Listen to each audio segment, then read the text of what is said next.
Minicoy island প্রাকৃতিক সৌন্দর্যে ভরপুর, মাঝে সবুজ লাখো হাজারো নারকেল গাছ, আর পাশে নীল নীলচে সবুজ কালচে সবুজ সমুদ্র, সমুদ্রের ঢেউ আছড়ে পড়ছে তটদেশে। অসাধারণ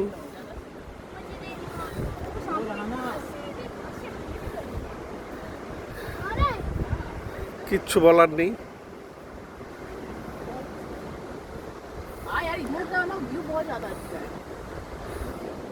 সারাদিন এখানটা থাকতে পারলে ভালো লাগতো। এখানে সোলার প্যানেলে চলছে।